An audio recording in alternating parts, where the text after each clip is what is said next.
सभी प्यारे साथियों को हमारा नमस्कार। यूपी पीजीटी की इस टेस्ट सीरीज में आज हम लोग उन बेहतरीन क्वेश्चंस की बात करेंगे जो वास्तव में आपका दिमाग हिला देंगे। तो आज आइए, अगर ये सीरीज आपको पसंद आए और आपको अच्छी लगे तो वास्तव में आप जरूर कहेंगे कि हम सही प्लेटफॉर्म पर काम कर रहे हैं। क्वेश्चन नंबर 12 से शुरुआत होगी हमारे इस सीरीज की, और इससे पहले मैं आपको बताने की कोशिश करूंगा कि आपने इस रिएक्शन का नाम बताया था हमें कि ये एक बहुत ही इंपॉर्टेंट रिएक्शन है, और इस रिएक्शन का नाम आपने हम लोगों को मैसेज भी किया था। यानी अगर आपसे पूछा जा रहा था कि भाई ये रिएक्शन में CH3CN HCl लगा हुआ है तो प्लीज बताइए ये रिएक्शन का नाम क्या है, तो आप लोगों ने जो आंसर अधिकतर लोगों ने भेजे हैं वो आंसर सी हमें भेजा गया है। आंसर अधिकतर लोगों ने सी भेजा है, लेकिन आपकी जानकारी के लिए मैं ये भी बताना चाहूँगा, ये हाउसन हॉर्स्ट रिएक्शन कही जाती है, यानी कि ऑप्शन इसका बी सही है। तो हाउसन हॉर्स्ट रिएक्शन के नाम से जानी जाती है। बहुत ही इंपॉर्टेंट रिएक्शन है हाउसन हॉर्स्ट रिएक्शन, या हाउवेन हॉर्स्ट रिएक्शन के नाम से इसे हम लोग कहते हैं, वो आपको पता हो चुका होगा, आपने चेक भी कर लिया होगा। तो आइए आज हम लोग उन क्वेश्चंस पर बात करेंगे जो वास्तव में आपकी बुद्धि बिल्कुल घुमाएंगे और आपको मेहनत करने के लिए ललकारेंगे जरूर कि हमें जल्दी से जल्दी कोई अच्छे प्लेटफॉर्म को ज्वाइन करना चाहिए, नहीं तो फिर इंतजार खत्म हो जाएगा। इसके बाद आ जाते हैं in the proton decoupled. Question क्या कह रहा है देखिएगा, in the proton in the proton in the proton decoupled C13 NMR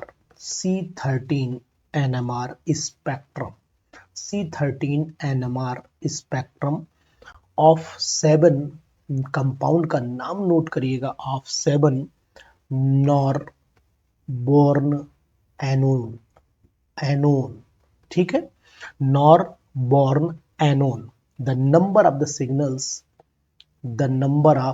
signals option दिया है। अब समस्या ये है कि यहाँ पर स्ट्रक्चर ही नहीं पता है, तो फिर हम कैसे बना पाएंगे। ए ऑप्शन में 7, बी ऑप्शन में आपका 3 दिया है, और सी ऑप्शन में आपका 4 दिया है, डी ऑप्शन में आपका दिया हुआ है 5। तो जवाब क्या होना चाहिए, तो इस क्वेश्चन का पूरा डिस्कशन भी अब हम लोग यहीं करते चलेंगे, जिससे आपकी वो शिकायत भी दूर हो जाएगी कि सर इसका आखिरकार आप जवाब कैसे देंगे, डिस्कशन क्या होना चाहिए। बहुत ही इंपॉर्टेंट है क्वेश्चन। इस क्वेश्चन को मान के चलिए ये उन नॉर्मल लोगों की बुद्धि जरूर हिला देगा जो सिर्फ इस भरोसे पर जी रहे कि मेरा सिलेक्शन यूं ही हो जाएगा। तो आंसर आप इसका नोट करिएगा बेहतरीन आंसर के साथ। क्वेश्चन 5 ही होंगे, लेकिन पांचों आपकी बुद्धि जरूर खोल देंगे, और यही क्वेश्चन हम अपने मॉडल पेपर में महासंग्राम के एंड में कराएंगे। तो अब आप लोग जानिएगा कि बेहतरीन क्वेश्चन क्या संभव हो सकते हैं। तो देखिए, पहले तो हम लोग 7 नॉरबोर्नेनोन का स्ट्रक्चर जान लेते हैं कि इसका क्या होगा। तो यहाँ पर आपका स्ट्रक्चर ये कीटोनिक कंडीशन में है। तो अब अगर जानते हैं कि ये कार्बन और ये कार्बन दोनों सेम कार्बन है, तो हम अगर इसे ए मान लेते हैं, इन दोनों को बी मान लेते हैं, क्योंकि दोनों का नेचर कार्बन का सेम है, इस कार्बन का नेचर भी सेम मान लेते हैं, तो यहाँ पर हमें 3 कैटेगरी के कार्बन मिल जाते हैं। यानी कि नंबर ऑफ द सिग्नल्स जो हमें यहाँ पर C13 की वजह से मिलेंगे, और प्रोटॉन डीकपल्ड यहाँ से हो चुका है, तो इसका मतलब हुआ कि NMR सिग्नल यहाँ पर टोटल हमें 3 मिलने चाहिए। तो आंसर नंबर हमारा यहाँ पर बी ऑप्शन हमारा राइट ऑप्शन होगा। तो देखिए, मैंने मेथडोलॉजी भी बदल दी है क्वेश्चन की। आपको सॉल्व क्वेश्चन दूंगा, आज से आपको हर क्वेश्चन सॉल्व करके दूंगा। ये चीज भी आपको किसी भी कोचिंग इंस्टीट्यूशन में नहीं मिलेगी। क्वेश्चन का डिक्टेशन भी मैं आपको एक्सप्लेन कर रहा हूँ। इसके बाद बहुत ही इंपॉर्टेंट क्वेश्चन है, identify the most probable product in the given reaction. तो यहाँ पर मैं आपको बताने की कोशिश करूंगा, identify the most probable product identify the most probable product in the given reaction given reaction में कौन से प्रोडक्ट हमारे जो हैं बहुत ही मोस्ट प्रोबेबल फॉर्मेशन की कंडीशन में है। तो यहाँ पर मैं पहले रिएक्शन तो बताऊं आपको, तो ये आपकी रिएक्शन है, ये मैंने ऊपर प्रोपाइल ग्रुप लगा दिया है, इसका ऑक्सीडेशन करा देते हैं हम लोग और बेंजोइल परऑक्साइड की प्रेजेंस में। तो यहाँ पर ऑर्गेनिक परऑक्साइड ओपी लिख देता हूँ और प्रोडक्ट के आगे मैं यूं करके प्रोडक्ट बना करके क्वेश्चन मार्क मार देता हूँ। तो ए ऑप्शन आपको मैं दे रहा हूँ कि भैया बताइए कि ए ऑप्शन ये वाला होगा। यहाँ पर मैंने रिंग बनाया और इसको एज इट इज ऊपर छोड़ा और नीचे की तरफ यहाँ पर मैंने परऑक्साइड जोड़ दिया। एक ऑप्शन बी ये दे रहा हूं आपको। दूसरा ऑप्शन मैं आपको ये दे रहा हूं कि क्या ये कंडीशन भी संभव हो सकती है कि ऑर्थो पोजीशन पर ये लग जाए, यानी कि ये कंडीशन भी संभव हो सकती है। बहुत ही इंपॉर्टेंट, वेरी वेरी इंपॉर्टेंट। इसके बाद सी ऑप्शन पर चले आइए। सी ऑप्शन आपको बेहतरीन ऑप्शन मिलेगा। यहाँ पर भी आपको दिख रहा होगा कि भैया मैं डायरेक्ट लगा दिया है मैंने ऐसे, और यहीं पर मैं अपना रिंग बना देता हूँ। ये भी बहुत ही इंपॉर्टेंट है। डी ऑप्शन पर चले आइए। डी ऑप्शन क्या कह रहा है वो भी मैं आपको बता रहा हूँ। यहाँ ऐसे करके लगा लीजिए और यहाँ इस तरीके से ऐसे, और यहाँ सी सॉरी ओ ओ और एच लगा देता हूँ। तो अब आखिरकार इसका आंसर क्या होना चाहिए? बहुत ही इंपॉर्टेंट रिएक्शन है, फुल एंजॉयमेंट वाली रिएक्शन है। आखिरकार ऑप्शन क्या आएगा इसको हमें समझना पड़ेगा। इसके ऑप्शन में हमें ये समझना पड़ेगा कि आखिरकार बेंजोइल परऑक्साइड लगाए तो मोस्ट प्रोबेबल प्रोडक्ट क्या होना चाहिए। तो अब ये समस्या होती है कि मोस्ट प्रोबेबल प्रोडक्ट से पहले हमें कार्बोकैटायन देखना पड़ेगा कि कार्बोकैटायन स्टेबलाइज कहाँ पर हो रहा है। तो बहुत ही इंपॉर्टेंट, नोट डाउन आपने शायद कर लिया होगा। अब आप जानते हैं कि बेंजोइल, अगर इसके आंसर का एक्सप्लेनेशन मैं आपको दूं तो शायद आप संतुष्ट होंगे। तो बहुत ही ऐसे क्वेश्चंस की प्रैक्टिस इस बार दिलाएगी सिलेक्शन पीजीटी में। तो ध्यान दीजिएगा, क्वेश्चन आपके दिमाग को जरूर हिलाएंगे। हम जानते हैं कि बेंजोइल परऑक्साइड का फार्मूला C6H5 CO O और यहाँ पर CO और C6H5 ये बेंजोइल परऑक्साइड होता है, जो हमारे पास दो, यानी कि अगर बेंजोइल रेडिकल की बात करें तो ये दो बेंजोइल रेडिकल पैदा करता है। और वो आपके बेंजोइल रेडिकल कौन से होंगे? C6H5 CO और O, इस तरीके के दो फ्री रेडिकल हमारे पास में तैयार हो जाएंगे, जो फर्दर टूटने के बाद जो है वो फिनाइल फ्री रेडिकल भी बना देते हैं। ये भी बात आप जानते हैं। तो चलिए इस फ्री रेडिकल का अटैक कराते हैं। पहले हमारे पास में जो कंपाउंड था वो आप जान रहे थे कि प्रोपाइल, यानी कि ये हमारा पास प्रोपाइल बेंजीन, यानी यहाँ पर भी CH3 लगा था, यहाँ पर भी CH3 और नीचे यहाँ पर CH था जहाँ मैंने डॉट रखा हुआ है। इस पर हम लोग इसे हम C6H5 को PH लिखे ले रहे हैं, PHOO इजीनेस के लिए। ये मैंने फ्री रेडिकल का अटैक कराया। जैसे ही फ्री रेडिकल का अटैक होगा तो यहाँ से H निकल के जाएगा।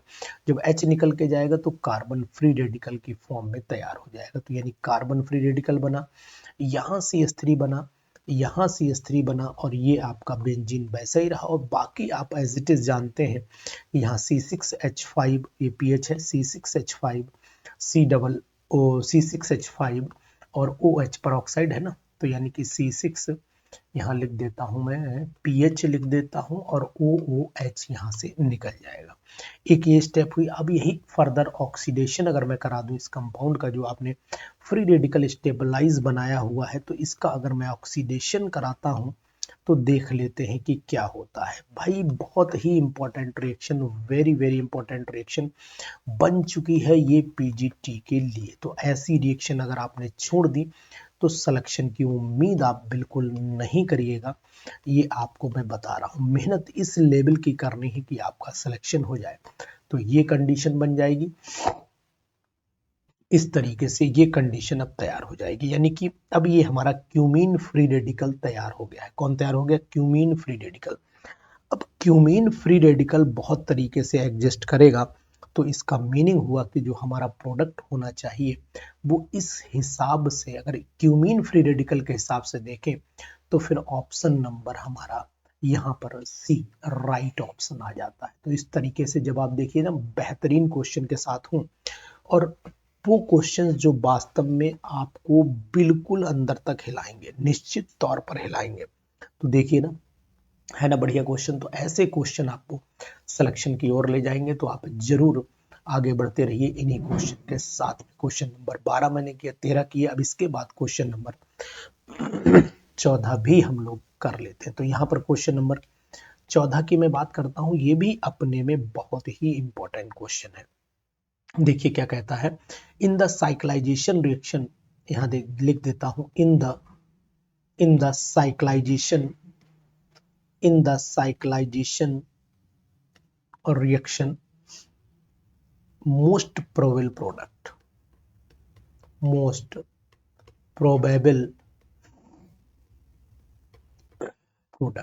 बहुत ही इंपॉर्टेंट क्वेश्चन।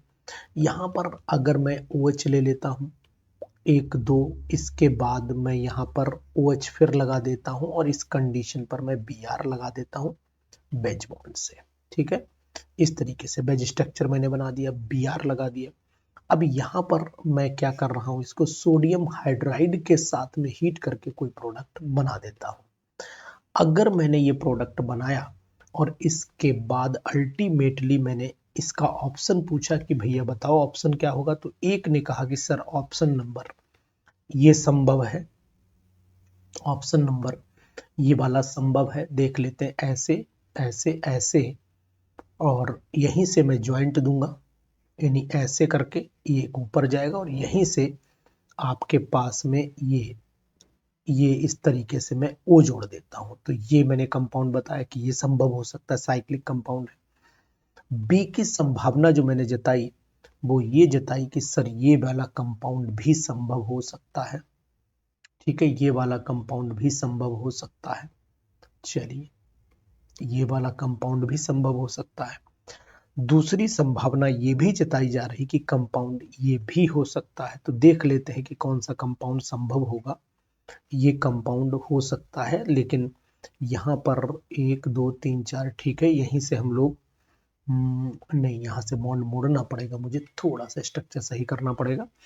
1 2 3, ठीक है, फिर ऐसे यहाँ से हमको लेना पड़ेगा इस तरीके से। ये केवल ये कंपाउंड भी बन सकता है, वो न लगाया जाए इसके अंदर। और डी ऑप्शन जो बन सकता है वो ये बन सकता है कि भाई हम यहाँ पर ये बेज लाइन मान लो, चलो नीचे बेज, ये वाली बेज लाइन मान लो, इसे डैश लाइन इस बार बना देते हैं, ये डैश लाइन है। ठीक है, ये डैश लाइन है, यहाँ पर भी मैं बेज लाइन बना देता हूँ, बेज लाइन बना देता हूँ, यहाँ O बना देता हूँ। थोड़ा सा स्ट्रक्चर मैंने चेंज कर लिया जिससे कि आपको आसानी हो जाए। तो इस क्वेश्चन का जवाब आखिरकार क्या होना चाहिए, ये भी अपने में बहुत ही इंपॉर्टेंट रिएक्शन है, वेरी वेरी इंपॉर्टेंट। तो इसका जवाब भी हम लोग ढूंढ लेते हैं। ये मैकेनिज्म के सभी क्वेश्चन हम महासंग्राम बैच में लास्ट में कराएंगे। इसको मैं बताऊं, देखिए सबसे पहले इसका आंसर पर हम डिटेल बात कर लेते हैं, डिटेल में बात करेंगे आंसर की कि इसका आंसर होना क्या चाहिए। आंसर बाद में ढूंढेंगे, पहले हम रिएक्शन को समझें। देखिए इन्होंने रिएक्शन जो दी है वो ये रिएक्शन है, आपके सामने ये रिएक्शन है जो मैंने ऊपर ड्रॉ कर रखी है। और आप ये जानते हो कि ऊपर ड्रॉ मैंने जो की है, यहाँ पर एक्चुअली में डैश स्ट्रक्चर है और डैश के हिसाब से भी मुझे फिर डैश बेज है, तो यहाँ पर मुझे डैश ही लेंगे तभी आंसर बन भी पाएगा। तो साइक्लाइजेशन, SAICLIZATION, तो यहाँ पर मैं स्ट्रक्चर ले लेता हूँ आपका ये डैश लाइन वाला। ठीक है, ये मैंने स्ट्रक्चर लिया। अब इसको मैं अगर NaOH के साथ में ट्रीटमेंट कराता हूँ तभी कुछ बनेगा, NaH के साथ में ट्रीटमेंट कराता हूँ तो सबसे पहला काम ये होगा, ध्यान दीजिएगा बहुत ही इंपॉर्टेंट है, चाहे इधर का हो चाहे इधर का, एक ये नेगेटिव है और ये पॉजिटिव है। जब ये नेगेटिव वाला इलेक्ट्रॉन इधर ट्रांसफर करेगा अपना, तो ये वाला बॉन्ड आपको पता होना चाहिए ऊपर की तरफ ट्रांसफर करेंगे हम इसे, तो नेक्स्ट सिचुएशन या तो ये हो जाए और या फिर इसका अपोजिट भी बन सकता है, अपोजिट भी बन सकता है। तो कंडीशन दो पॉसिबल है, दो कंडीशन पॉसिबल है। यहाँ पर HO हो जाए, HO हो जाए, यानी कि इसके O को निगेटिव में करूं किसी तरीके से, तो यहाँ पर ऐसी कंडीशन पैदा करूं, ये यहाँ पर मैं O लगा देता हूँ, O के नेगेटिव, क्योंकि हटा दिया मैंने, और ये सिचुएशन में बनाऊं ऐसी वाली, तो ये बन सकता है, ये संभावना आपको दिखाई दे रही है। यानी इस बॉन्ड को अब मैं इधर लाने की कोशिश करूंगा और इस वाले का ये से लीविंग ग्रुप बनाऊंगा, यानी जैसे मैंने बताया था। हालांकि ये एरो यहाँ पर उचित नहीं है, वो एरो वहीं पर उचित लगेंगे, तो इस बात का भी हमें ध्यान देना पड़ेगा। चलिए खैर कोई बात नहीं, देखते हैं कि गलती कहाँ होती है और आंसर हमारा क्या आता है, उस आंसर को भी समझाने की कोशिश करेंगे। अब अगर ये वाली कंडीशन बनती है तो फिर हम बी आर को रिलीज करें, और जब बी आर भाई लीविंग बनाए तो फिर कंडीशन हमारे सामने ये आ रही है कि भैया ये संभावना भी हो सकती है कि यहाँ पर मैं क्या लगा दूं, ओ एच लगा रहने दूं, ठीक है, ऐसे कर दूं, ऐसे कर दूं, ऐसे और ऐसे, और इस बी आर को मैंने हटा दिया, लीव कर दिया, यहाँ पर मैं ओ को जोड़ देता हूँ और इस तरीके से स्ट्रक्चर को मैं बना लेता हूँ। तो एक तो ये संभावना 1 2 3 4, 1 2 3 4, ओके, कार्बन मेंटेन है, तो ये एक हमारे पास में स्टेबल कंपाउंड बन सकता है। लेकिन दूसरे की संभावना अगर आप कहो कि सर क्या बन सकती है, दूसरा मैं इस साइड से बनाऊं, मतलब इधर साइड से बनाऊं, अगर मैं इसको इधर साइड से बनाता हूं तो वही NaOH लेना पड़ेगा, और इधर साइड से कंडीशन ये है कि निगेटिव मैं इसी तरीके का स्ट्रक्चर यहाँ भी ड्रॉ करूंगा, ऐसी कंडीशन में बनाता हूं और यहाँ पर OH लगा लेता हूं। यहाँ इस तरीके से मैंने Br दिखाया। अब मैं क्या करूं, इस वाले को मैं यहाँ पर अटैक कराऊं और इसे यहाँ से रिलीज कर दूं, तो यहाँ कार्बन का नंबर बढ़ रहा है, देखो 1 2 3, यहाँ कार्बन का नंबर नहीं बढ़ रहा था, तो इसका मतलब है कि नेक्स्ट स्ट्रक्चर जो इसका साइक्लाइजेशन के बाद Br नेगेटिव यहाँ से रिलीज होगा, और साइक्लाइजेशन जब होगा तो फिर स्ट्रक्चर की संभावना हमें ये दिखाई दे जाएगी, ये वाली। तो अब आपको क्या लगता है कि कौन सा ऑप्शन आपका सटीक जाएगा? हमने जो समझ पा रहे हैं कि स्ट्रक्चर नंबर सी ये ज्यादा स्टेबल है, ये यहाँ पर मोर स्टेबल बनेगा, मोर स्टेबल बनेगा, और ये यहाँ पर लेस स्टेबल हो जाएगा। एक्चुअली में ये जो 4 मेंबर्ड है वो रिंग पॉसिबल नहीं है, स्ट्रेन बहुत होगा, तो ये 4 मेंबर्ड है, यहाँ पर 4 मेंबर्ड है, ठीक है, 4 मेंबर्ड रिंग बना, और ये यहाँ पर आपका मात्र कितने मेंबर्ड है, 1 2 3, 3 मेंबर्ड है, ये 3 मेंबर्ड है, तो इसका मतलब हुआ कि ये ज्यादा स्टेबल हो जाएगा। तो ऑप्शन जो समझ में आ रहा है कि सर ऑप्शन कौन सा होगा, ऑप्शन नंबर हमारा सी यहाँ पर राइट ऑप्शन चला जाएगा, है ना। बेहतरीन क्वेश्चन। तो ऐसे क्वेश्चंस जो आपको वाकई में बुद्धि को हिलाएंगे, और आपको इसके लिए मजबूती से खड़े रहना है, और यही क्वेश्चन आपका सिलेक्शन भी दिलाएंगे, ये भी आप मान करके चलिएगा। तो मैं बताऊंगा कि आप ऐसे क्वेश्चन जो पीजीटी में आने की संभावना बढ़ेगी इस बार, और यही ऐसे 10 क्वेश्चन जो आपकी बुद्धि फेर देंगे और सिलेक्शन आपको बहुत टफ लगने लगेगा। तो मैं तो कहता हूं इससे पहले कि देर हो जाए, आप बिल्कुल एकदम अपने आप को अपडेट कर लीजिए, और मैं तो कहता हूं कि ऐसे क्वेश्चन आप जरूर तैयार कर लीजिए। एक सिंपल क्वेश्चन भी आपको इसके साथ में कराता हूं जो पीजीटी में आने की संभावना पूरी बनेगी। क्वेश्चन नंबर नेक्स्ट हमारा 15 हो जाता है, क्वेश्चन नंबर 15। ये मात्र थोड़े से क्वेश्चन लेकिन जरूर आपकी बुद्धि को हिलाएंगे। क्वेश्चन नंबर 15 क्या कहता है, अ disaccharide that will not give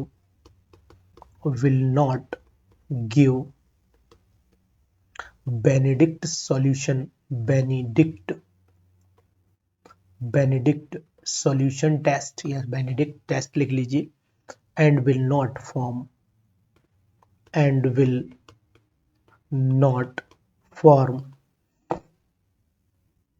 osazone, और वो ओसाजोन नहीं बनाते हैं। ऑप्शन कौन कौन से दिए हैं समझिएगा। एक ऑप्शन आपके सामने माल्टोज है, दूसरा ऑप्शन आपके सामने लैक्टोज है, और तीसरा ऑप्शन आपके सामने सेल्यूलोज है,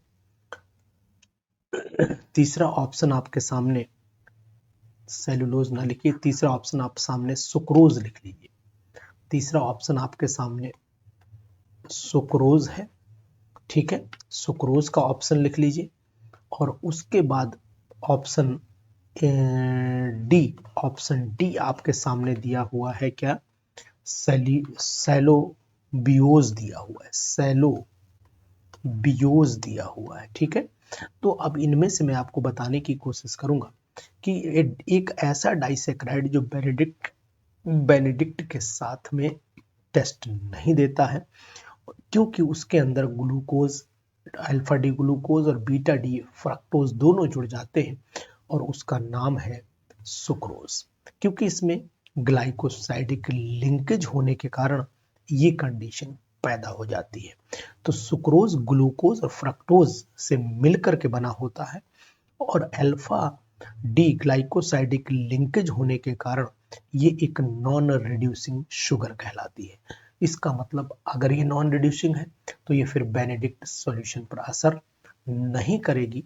तो फिर आंसर हमारा इसका क्या हो जाता है, आंसर सुक्रोज हो जाता है। यानी सुक्रोज को जब हम तोड़ते हैं, ब्रेक करते हैं, हाइड्रोलाइज करते हैं, तो हाइड्रोलिसिस पर अल्फा डी ग्लूकोज मिलता है और साथ में बीटा डी फ्रक्टोज मिलता है। दोनों चीजें मिलेंगी।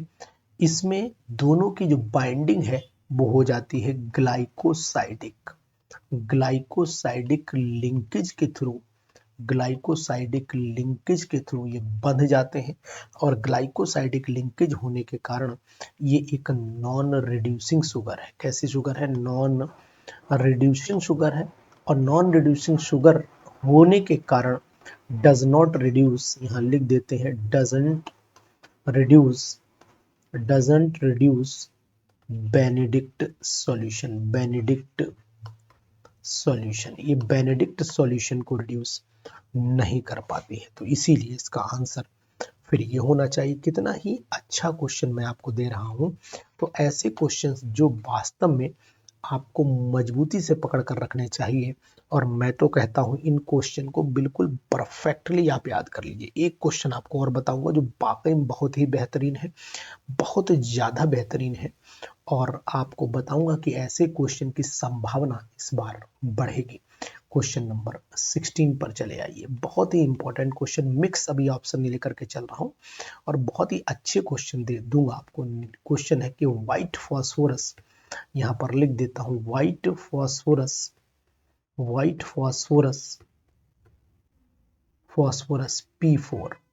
P4 belongs to. Question simple है लेकिन ये भी आपको सोचने को मजबूर करेगा। बिलोंग्स टू द, सोचने पर मजबूर करेगा। पहला ऑप्शन आपको दिया है, ये एक क्लोजो सिस्टम है। क्लोज सिस्टम भी कह सकते हो, क्लोजो भी कह सकते हो, ठीक है। क्लोजो सिस्टम भी बोलते हैं, क्लोज सिस्टम भी बोल सकते हो, क्लोजो भी बोलते हैं, कुछ किताबों ने क्लोजो भी बोला है। बी ऑप्शन निडो सिस्टम भी बोल सकते हो, निडो सिस्टम भी बोल सकते हो नेक्स्ट ऑप्शन में। और उसके बाद सी ऑप्शन आपके सामने आर्केनो सिस्टम भी बोल सकते हैं, आर्केनो सिस्टम भी बोल सकते हैं, आर्केनो सिस्टम भी बोल सकते हैं। और डी ऑप्शन आपके सामने, स्मॉल डी बना लीजिए, small D option hypho, HYPHO, hypho system भी इसको बोला जाता है। तो कितना ही इंपॉर्टेंट है, वेरी वेरी इंपॉर्टेंट। तो मैं तो आपसे कहूंगा कि ऐसे क्वेश्चंस को आप जरूर सॉल्व किया करिए, क्योंकि ये क्वेश्चन आपकी बुद्धि को जरूर हिलाएंगे। मैं आपको आंसर देता हूं इसका कि आखिरकार इसका आंसर क्या होना चाहिए। देखो P4 मॉलिक्यूल जो है, P4 मॉलिक्यूल टेट्राहेड्रल है। अगर आप P4 के स्ट्रक्चर को देखेंगे तो P यहाँ पर, P यहाँ पर, P यहाँ पर, P यहाँ पर, ये एक टेट्राहेड्रल स्ट्रक्चर है। आप कहोगे सर क्लोज लगा दीजिए आंसर, लेकिन इनकी जो डिस्टेंस है फॉस्फोरस यानी कि B और BH2, इन दोनों की यानी कि फॉस्फोरस और हाइड्रोजन, अगर PH में आपस में देखता हूं तो इनमें आपको P4 उसी तरीके से बिल्कुल अरेंज हो जाएंगे जिस तरीके से BH अरेंज हो जाते हैं, बोरॉन और हाइड्रोजन अटैच हो जाते हैं, बिल्कुल सेम डिस्टेंस आती है, डिस्टेंस सेम आती है, डिस्टेंस जो होती है वो P4 की और BH की सेम आती है। इसीलिए इस सिस्टम को निडो सिस्टम के नाम से जाना जाता है। निडो सिस्टम के नाम से जाना जाता है। बहुत ही इंपॉर्टेंट, वेरी वेरी इंपॉर्टेंट, बहुत ही ठीक। तो इस तरीके से आप कर सकते हो। तो ये मान के चलिएगा बेहतरीन आपके सामने क्वेश्चन है, बेहतरीन जवाब है। तो अब ये मान लीजिए कि इसमें 100% आपको बेस्ट क्वेश्चन मिलेंगे। तो ऐसे क्वेश्चंस करने के लिए आपको मेहनत तो करनी ही पड़ेगी साहब, क्योंकि ऐसे क्वेश्चन ही आपको सिलेक्शन की उस डगर पर लेकर जाएंगे जहां आप अपना जॉब तलाश रहे हैं, और उस जॉब को पाने के लिए भी आपको मेहनत तो करनी पड़ेगी। तो आइए इस लिंक को जरूर ज्वाइन कर लें। हाँ, तो यहाँ पर क्वेश्चन नंबर 17 की बात कर लेता हूँ। Question number 17, a well known naturally occurring organometallic compound. Question आ सकता है पीजीटी में, ध्यान दीजिएगा। A well known naturally occurring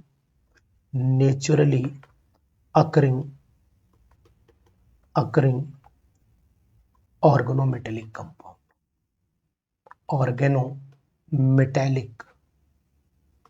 organometallic compound. ध्यान दीजिए, बहुत ही बेहतरीन क्वेश्चन, बहुत ही बेहतरीन क्वेश्चन, बहुत ही बेहतरीन। आंसर इसका ए ऑप्शन दिया है आपके सामने, विटामिन B12, ठीक है, कोएंजाइम के साथ में, कोएंजाइम के साथ में।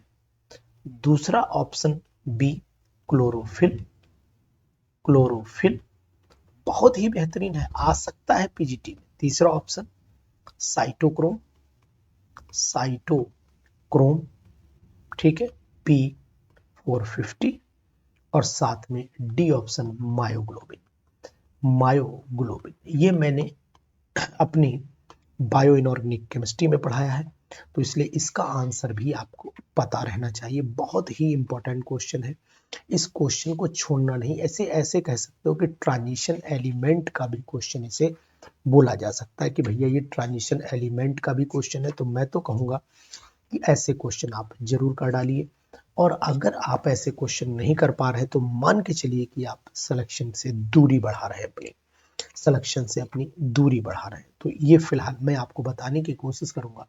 Naturally occurring organometallic compound B12 है, जिसको आप लोग साइनोकोबालामिन के नाम से भी जानते हैं। ये ऑर्गेनोमेटेलिक कंपाउंड है जो नेचर में पाया जाता है, तो इसलिए मतलब नेचुरली फॉर्मेशन इसका होता है हमारी बॉडी के अंदर। तो बहुत ही इंपॉर्टेंट क्वेश्चन नंबर 17 जो मैंने आपको बताया था। इसके बाद ये क्वेश्चन भी जो मैं 18 लिखने जा रहा हूँ, ये क्वेश्चन भी आपकी बुद्धि को जरूर सद्बुद्धि देगा। Question number 18, the red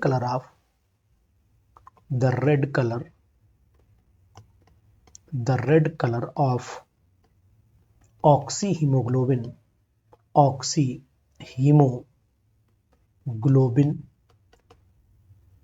is mainly due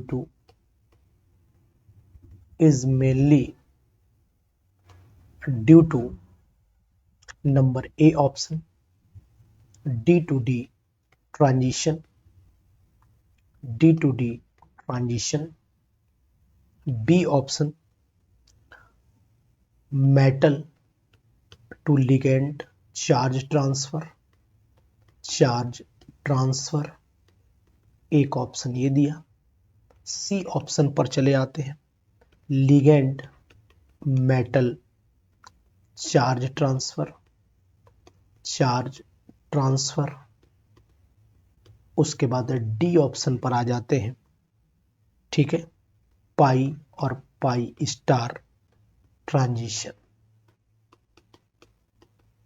पाई और pi star transition. Again very very important. देखिए, अगर आपको लगता है कि यहाँ पर आंसर चार्ज ट्रांसफर होगा तो ये आपकी सोच, पहले बता दूं, गलत है। ऑक्सीजन एक्चुअली में, अगर मैं आपसे यहाँ कहूँ कि यहाँ पर ऑक्सीजन जो बाइंड अप है, यानी लिख देता हूँ oxygen bound with Fe di positive, ठीक है, इन हीमोग्लोबिन। यानी कि अगर हीम के अंदर हम देखते हैं तो ऑक्सीजन Fe डाई पॉजिटिव से बाउंड अप है, और Fe डाई पॉजिटिव का जो कॉन्फ़िगरेशन है वो Ar3D6 हो जाता है। और अगर 3D6 को हम देखते हैं तो यहाँ पर 1 2 3 4 और एक 5 इलेक्ट्रॉन कितने हो जाते हैं, 1 2 3 4 5 एंड देन 6। इसको दो एनर्जी लेवल में तोड़ देंगे, ऊपर वाला Eg और नीचे वाला आपका T2G लेवल हो जाता है। नीचे इलेक्ट्रॉन, चूंकि आपको ये बताने की कोशिश करूंगा कि यहाँ पर जो लिगेंड का फॉर्मेशन है वो कहाँ पर होगा, यानी इलेक्ट्रॉन T2G लेवल में सभी इलेक्ट्रॉन पेयर्ड दिखाई देंगे। तो यहाँ पर हाई एनर्जी जो T2G और EG लेवल का है, तो इसका मतलब है कि jumping of the electron possible है यहाँ पर, और वो है D2D ट्रांजिशन की वजह से। तो फिर आंसर क्यों ना लगाएं हम D2D ट्रांजिशन, जबकि आप सोच रहे थे कि सर हम लोग चार्ज ट्रांसफर लगाएंगे। सत्य सोच रहे थे आप, बिल्कुल सही सोच रहे थे, लेकिन आंसर फिलहाल इसका यही होगा कि D2D ट्रांजिशन आयरन होने की वजह से होता है। तो है ना बेहतरीन क्वेश्चन। तो ऐसे क्वेश्चन क्यों आपका पीछा नहीं करते हैं, क्योंकि आप उन कोचिंग्स को ज्वाइन किए बैठे हुए हैं जहां सिर्फ और सिर्फ वो लोग पढ़ा रहे हैं जो ऑलरेडी नॉन सेलेक्टेड है। तो फिर आप क्यों नहीं सही रास्ते पर आ रहे हैं, क्यों नहीं सही जगह पर चले जाते हैं और सही क्वेश्चन की प्रैक्टिस करते हैं। तो आइए फिर हम एक बहुत अच्छे क्वेश्चन की बात करते हैं। जॉन टेलर डिस्टॉर्शन जो होता है, जॉन टेलर डिस्टॉर्शन की बात करते हैं, डिस्टॉर्शन की बात करते हैं। और Jahn Teller distortion of copper sulphate अगर हम लोग देखते हैं, तो जॉन टेलर इफेक्ट मैंने पढ़ाया था जब मैंने लॉन्ग बैच लिया था, तो वहां पर जॉन टेलर इफेक्ट मैंने एक्सप्लेन किया था, जिन लोगों ने मेरी पूरी क्लासेस पढ़ी होंगी। तो यहाँ पर ए ऑप्शन है, raise the symmetry, raise symmetry, raise symmetry. ठीक है, सिमेट्री पूरा नहीं लिख रहा हूँ, शॉर्टकट लिख रहा हूँ, चलिए पूरा लिख देता हूँ, सिमेट्री। ठीक है, बी ऑप्शन आपको यहां पर दे रहा हूं, remove electronic degeneracy, remove remove electronic degeneracy. ठीक है, और लॉस ऑफ वाटर भी हो सकता है, लॉस ऑफ वाटर लिगेंड भी हो सकता है, ये भी संभावना है। और डी ऑप्शन में D electron to anti bonding यानी प्रमोशन कर देता हूं, प्रमोशन ऑफ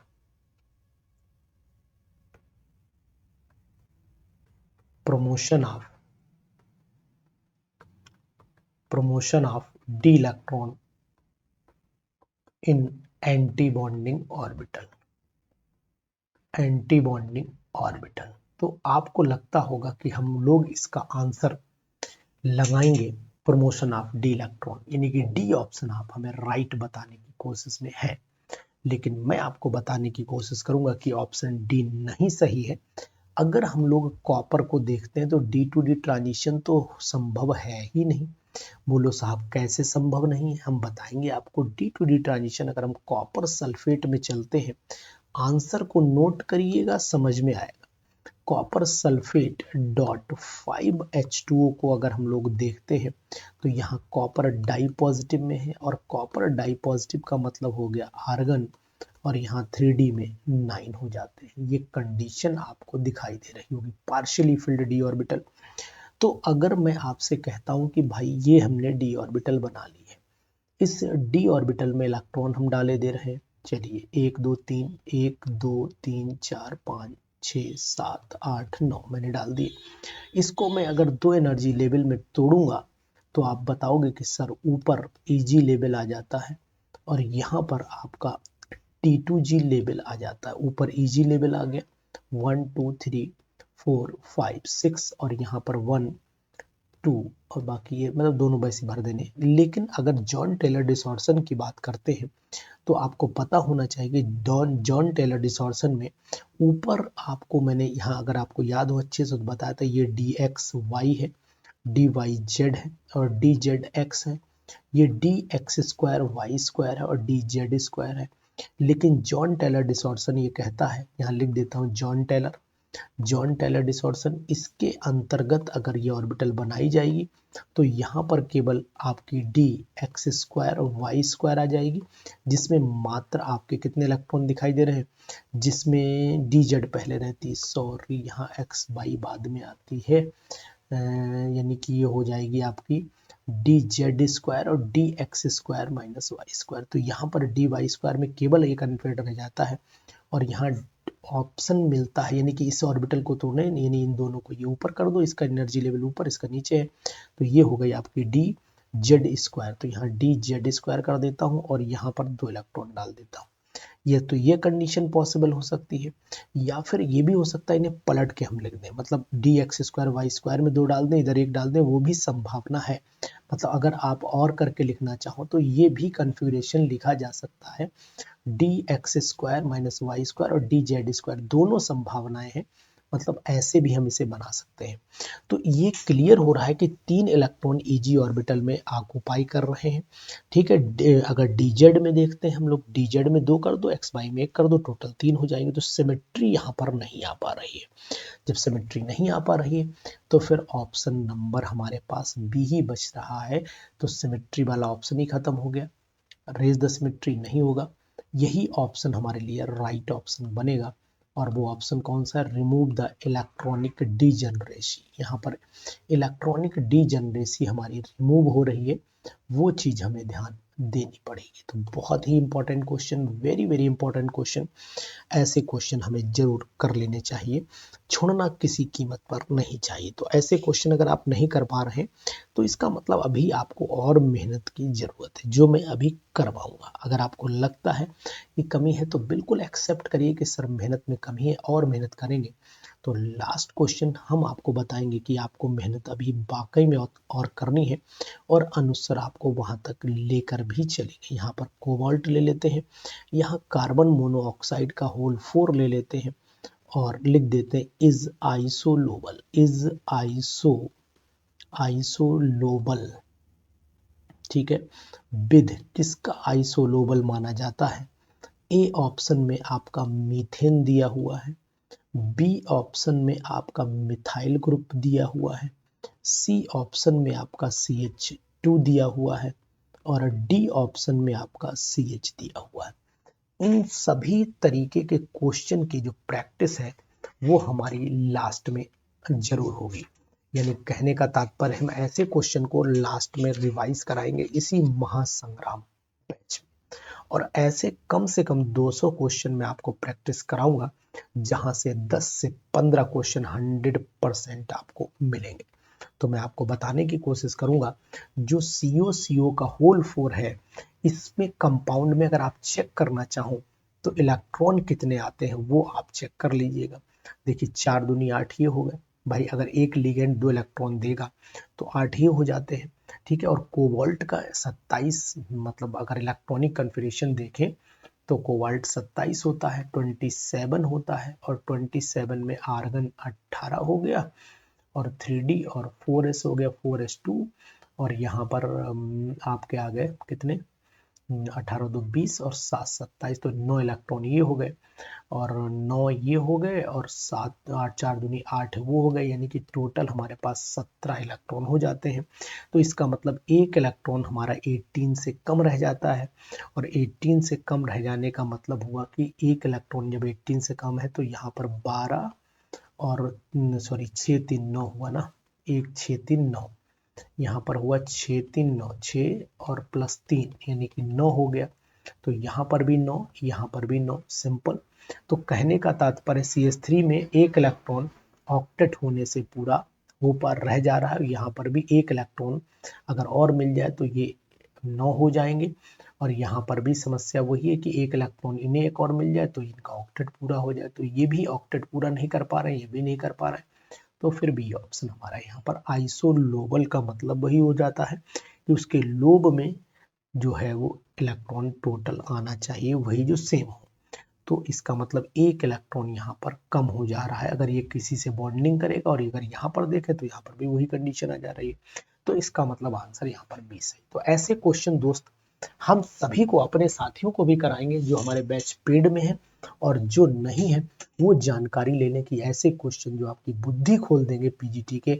भूल जाएंगे इलाहाबाद की उन कोचिंग्स को जहां पर सिर्फ आबाऊ, हुंड, पाउली, स्ट्रक्चर्स, इन्हीं पर टंगे टंगे पूरा साल काट देते हैं, और अल्टीमेटली रिजल्ट निकलता है 0।